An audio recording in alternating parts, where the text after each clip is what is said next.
All right, everybody, welcome to Dumb and Dumber on PS4. PS4! We're in a totally different studio, a totally different day and time. Oh, what is this These place? aren't the same location. This isn't 15 minutes after the Xbox One It was not filmed video. back to back. No, it wasn't. No, and if you missed the Xbox One where we talk about the games and everything like that, the link will be in the description below, and click it and watch it, enjoy it. 22 minutes. 22! Well, it might be slightly over depending on what we do with it, but it was 22. He'll make it 21 just so it's like, oh no. Well, I want it to succeed, right? It has 22, it's like bad All right, karma. so we did a video on Xbox One. This video is about PS4. Now, some things we talk about do cross over, right? Video game consoles. So, but we're going to try and focus as much as we can on PS4 in this video. And where do we start? I think, I got to tell you, I got to talk about the... Do it. Talk about it. So we're watching the conference. This is the day before E3 starts, right?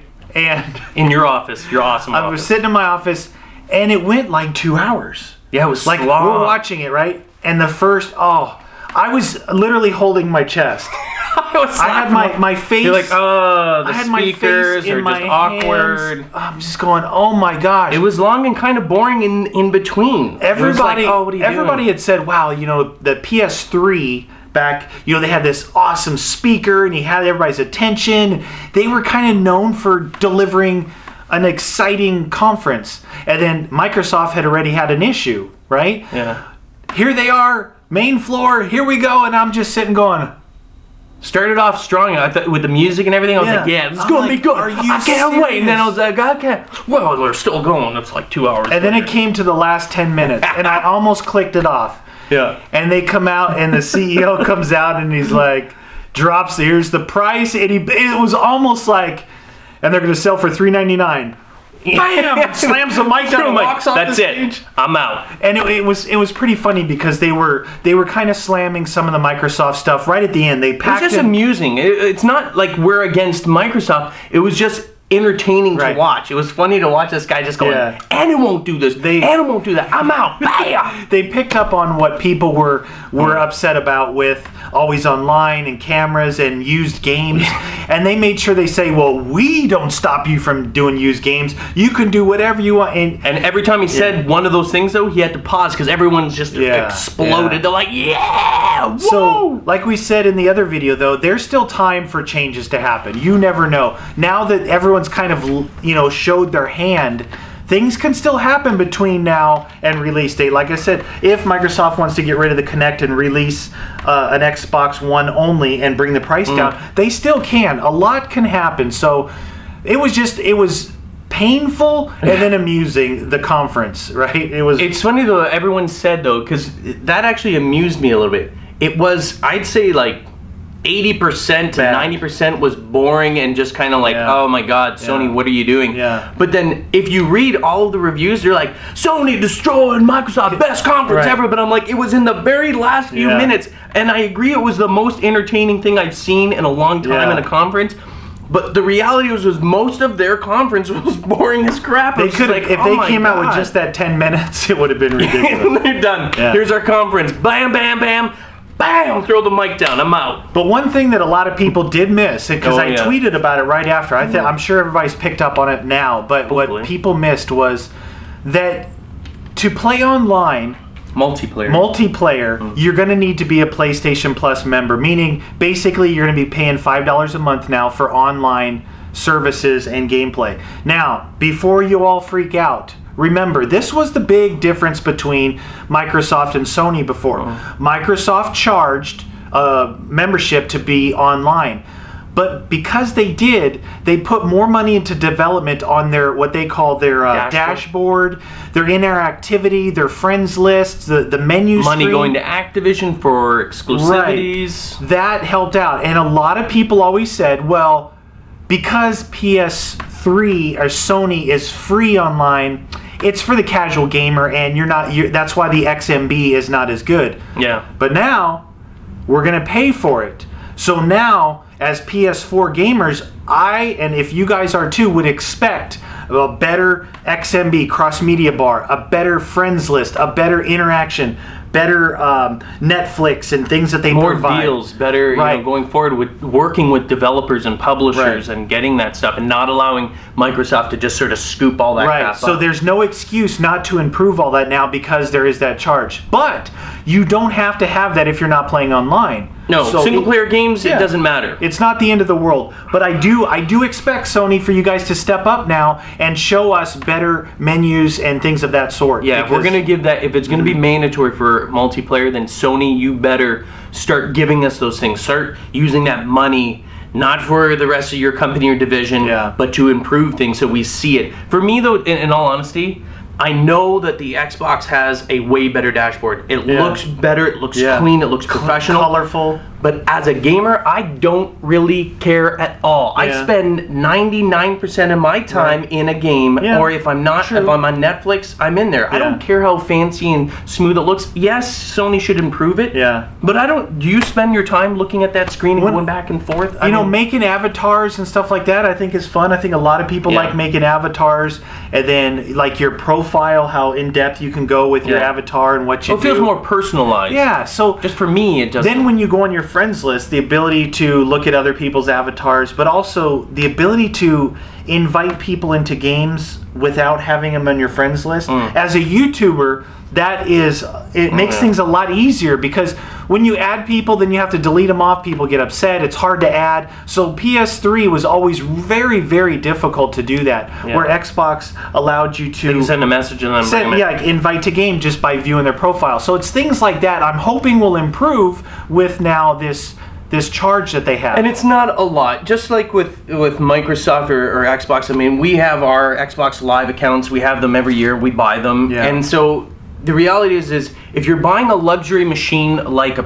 PlayStation 4 and Xbox One, paying the equivalent of one game for the entire year that gives you that access really shouldn't be a big deal. If it's something like, oh my God, we can't afford that, you really shouldn't be buying a $400 or $500 machine. It is a luxury item, and $60 to provide all those additional services that they better be providing is not really a big deal. And also, though, for parents who buy these maybe for their younger kids and they only play whatever, Little Big Plan or something like that, that they don't go on and play Call of Duty multiplayer. They don't need it. You don't need that. So it's still free. It's still free in that aspect. It's optional. It is optional unless you want to play multiplayer. It seems like a good way to go, and it's no more than the Xbox 360 Gold membership was, and no one knows if Microsoft is going to up the new membership for. Yeah, they haven't stated it yet. It's not any more than the old system was for the competition. So it'll be interesting. Current gen, yeah. I hope that they make improvements with that money. So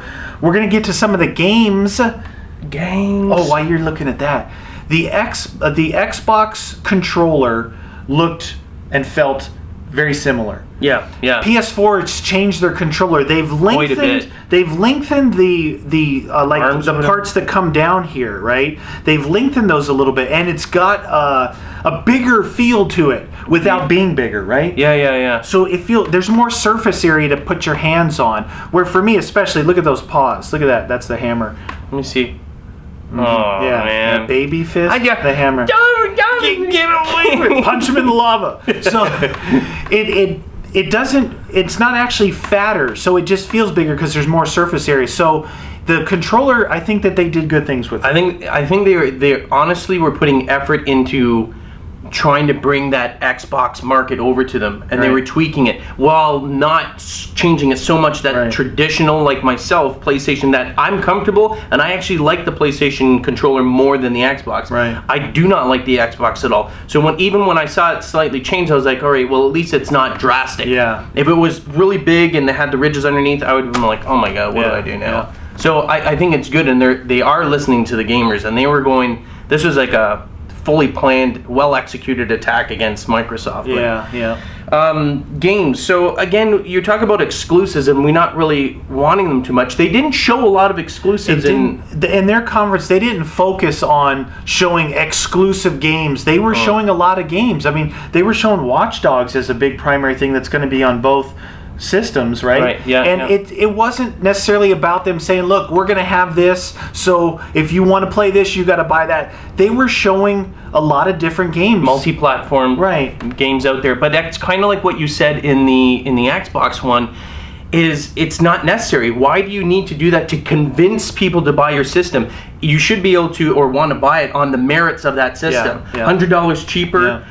You know, I'm going to say this, but I'm just basing it on reading, and I don't think it's going to make a difference at the end of the day, but technically slightly more powerful architecture in there, like the gigaflops or whatever. It's still up in the air a little bit, but I think it's going to be negligible at the end of the day, but still, you know, it's like, no online connectivity requirement, no Connect, none of this, and $100 cheaper. I think they're focusing on the merits of the system alone rather than saying, well, we've got all these games that are only available. They're like, oh, we've got all these, and they do have them. Killzone, Shadowfall. Yeah. That, I mean, I'm looking forward to that. We both played both of them. I was a little bummed with the last Killzone. Yeah, number 3. Because they made it feel real sloppy still. It was really dark. And the snipers were just so overpowered. I mean, people would just sit back in corners where you couldn't see them and snipe.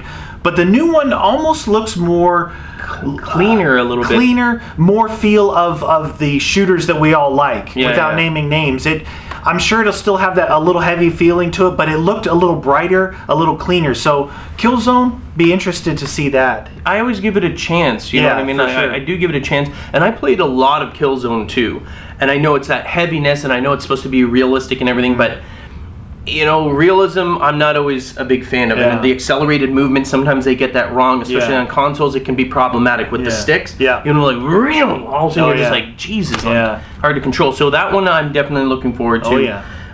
You looked at Wolfenstein. That's like old school. Wolfenstein. It looked pretty cool because I like those kind of games. And I think that's going to be. I don't think that's exclusive either. No, right? I think it might be on both. We saw it in a booth, so it wasn't in like just the PS4 area. Oh, that's what we didn't talk about. But yeah, Wolfenstein looks like it'll be pretty cool.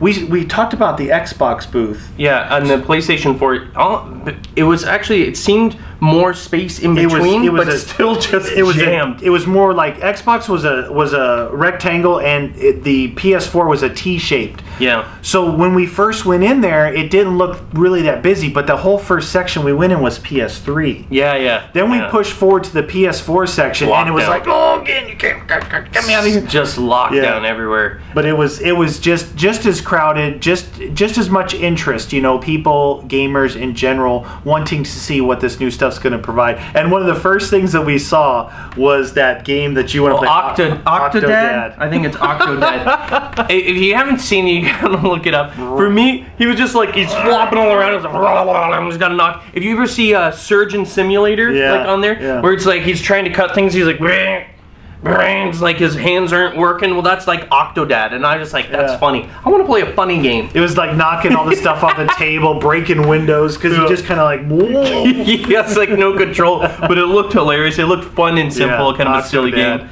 One that I'm looking forward to as well, and I think this might be multi-platform, is Oddworld New and Tasty, which is the remake of the Oddworld series. That's something I played back, I think, in PlayStation 1. Yeah, I think it was way back there. I love that. Hello, follow me. Right. You know, and it's just silly, but it's like a puzzle solving thing. But they did a nice job of it. One Mad Max. Mad Max. Now didn't see a lot of it. They teased it. You know, speculation wise, I want it to be like a Fallout type thing. If you've ever seen Mad Max, the movie, the Road Warrior movies, you haven't. You should. They're very Road Warrior. All the Road Warriors are based off Mad Max. It was the original Australian made. They actually dubbed it. They dubbed the voices out for the American release. There's two versions. There's two Australian. Right. And when you watch it, it's pretty funny, the differences in the characters. Like, they'll give one guy like, yeah, well, we're going to go get this guy. But when it's Australian, it goes, hey, matey, let's go get you. Better go get that. I'm going to run over there near the dingo. It changed like the character makeup of it, but really good. And it's like post-apocalyptic movie. Oh, yeah. Therefore, the game... Violent, very violent. And it was out in a wasteland. It was out in the outback of Australia, right? So if it is that, think... Fallout 3, Fallout New Vegas. Yeah. Right? Yeah, very. Think about and they may have been inspired by something like that. Oh, because that could be good, but they didn't release very many details about it. Yeah, we didn't see a lot, but it was just because you and I saw Mad Max. We're like, oh, I love that Mad Max, post-apocalyptic. And then a lot of people asked us to look into The Division. Oh, yes. Third person, Tom Clancy. It looks great. Yeah. But for me... You know, not a big third-person... Third-person shooters? Yeah. They all... With the exception of... And they're shooting in it, Uncharted. Well, that's different. That's more of an adventure RPG. The outright shooters... all the Tom Clancy games, Rainbow Six, all that stuff. Ghost Recon. I was a huge fan of Ghost Recon back in the day. I look at it from 2 points of view. It's fun to play. I tend to see that I don't think people like to watch people play third-person shooters. You know, watching a video of someone playing third-person, I don't know if it has the same appeal. It's less immersive, I think. But the game looks incredible. Yeah, the way everything was set up, the cars and the scenery, the gunfire looked really solid. The cover system, the mantle system where you're going over cars, cover system seems pretty clean, pretty crisp. There's not a, it doesn't come out till next year. Well, and my issue with those nowadays, with anything Tom Clancy, is the original games that were Tom Clancy, like Splinter Cell or Ghost Recon, they were more or less almost endorsed by Tom Clancy. And nowadays they actually bought the rights to use the name Tom Clancy, so they can actually just slap the name on anything they want. How much story input? Yeah, it's like, it's a Tom Clancy, and it's like, well, they have the rights to do that, and they're like, well, we're basing it off this. We'll slap the name on it. It almost gives it credibility, and I just don't like that. So, but whatever. The last thing I want to talk about, because there weren't, like we said, there weren't a lot of exclusives. But they can't, the real knock it out of the park exclusive that they could have possibly have shown during that thing, and what we could have seen would have been one made exclusively for the PlayStation 4, and that would have been Uncharted 4 or some game by Naughty Dog, because they are the epitome of top quality gaming for that system. For Sony, But because The Last of Us is just here now, that's actually out. You're not going to release Uncharted 4 and take the wind out of the sail of a huge release like that. Exactly. So, for me, looking to the future for an exclusive for PlayStation 4 is something from Naughty Dog. I don't want to see it PlayStation 3 and 4. Not to, if you're not getting one or you can't afford one, it's not that. It's I want to see the game developed to its maximum capabilities using maximum next-gen technology to see really what Naughty Dog can do. Let's take Uncharted to the next level and go, wow. Because we're already wowed by it on the PlayStation 3. Right. So I want to see what they can do in the future for it, but we'll have to wait for that. What about Destiny? Oh yeah, Destiny. I honestly, I know they showed it during the Sony conference. Yeah. I wasn't like, oh man, like when I watched Titanfall, I was like, holy crap. Yeah. That's a first-person shooter game I want to play. I want to play Titanfall. But when I watched Destiny, and I don't know, I was just like, yeah, I get it. I could probably have fun teaming up with people. Is it exclusive? I don't think so. I think it might. Is it multi-platform? I know it was on PlayStation. I think they have timed exclusivity for like the beta, I think. I know, but they've been pushing it from the I don't think it's an Sony exclusive. side. I think it's for both systems, but what it looked like, obviously Bungie made it, right? You could definitely see the feel of Halo. The influence, in the game itself. Of it. They did show like a boss fight. 4 to 6 players coming in. Yeah, they seem to all start coming in, teaming up on. Definitely looked like a good co-op game, right? Because the thing that they showed was the two guys going through the campaign there and doing it. And I like that. Yeah, that's good for you. It's a lot of fun. Yeah. But they did show at some point 4 to 6 people come in and start battling this big boss, teaming up. But like you said, it's a new game from Bungie, which is going to be great, of course. But it didn't blow your socks off. No, right? I wasn't like, not the way I was when I saw Titanfall. Yeah. I wasn't like, wow, that looks like fun. I can connect to it. I can see myself playing it. Right. And I'm like, you know what? I could see myself playing that because of the experience with Battlefield and Call of Duty. I was like, that's your COD influence. I couldn't relate. And maybe if you were a Halo fan, they could probably connect with this. You're like, oh, I could totally get into that game. And I'm just lacking that because I don't play Halo. I didn't have that connection with it. I think that the Destiny, if you're a Halo fan, a Borderlands fan, sci-fi shooter type fans in general, I think you're going to really like this game. I think that I'll like it personally. Yeah, I think you'll like it a lot more. I'll like it a lot. You're way bigger on Borderlands than I am. I love that stuff, and it looked pretty cool. So I don't know. There's just a lot of games to look forward to. A lot of the big titles are going to be coming out next year. Like Titanfall's not out till next year. Yeah, all those big ones. So I mean, you'll have time to decide. Yeah. You'll have time to decide what system you want. I mean, and if it's just, I don't know, it's going to be a hard decision for a lot of you guys to make, but just make sure you get as much information on both systems. Make sure that it's something you don't think about, and don't be influenced by what other YouTubers say or anyone else. Look the information up yourself. Know what games you want. If there are exclusives that you're like, absolutely, I don't care about anything else, this is an exclusive franchise that I want to play and it's only on the system, then you know, maybe that's what influenced you. Because a lot of the AAAs will be multi-platform. Yeah. There's some people out there that can afford both systems, and they're going to get both systems. Yeah. But there's a lot of people that can't. And it is really important for you to weigh all the factors. And the factors include, what are your friends going to get? Yeah. What games are you looking at? Or do exclusives not influence you at all, and look at just price, outright price? That the PS4, as of right now, today, the PS4 is $100 more affordable than the Xbox One. And that's a lot, though. That's not like $50. That's $100. That's a lot of money. Quite a bit, especially for parents that are going to be buying systems for their kids. If they're going into the store and they know that those are the next gen, and they basically play the same games, and they're like, wow, $100 cheaper. Yeah. Boink. There's a lot of information that's still going to come out in the next few months, and definitely weigh through all that and try to stay away from what we call here. We should describe what we think of when people throw the word around fanboy. Yeah. See, it's like we related it to a vehicle. Like, I buy a Ford truck, okay, and he buys a Chevy truck, and now he says, well, their Ford is blah blah blah, and I say this. People who buy something, spend their money on it, and now that they own that, they almost take this personal thing. Like, if somebody talks bad about that thing that you own, they're talking bad about you, your child or something, and because you made the choice to own something like that. So you've invested in. When they insult it, it's like they're insulting you, and now you've got to defend it like you're having to defend yourself.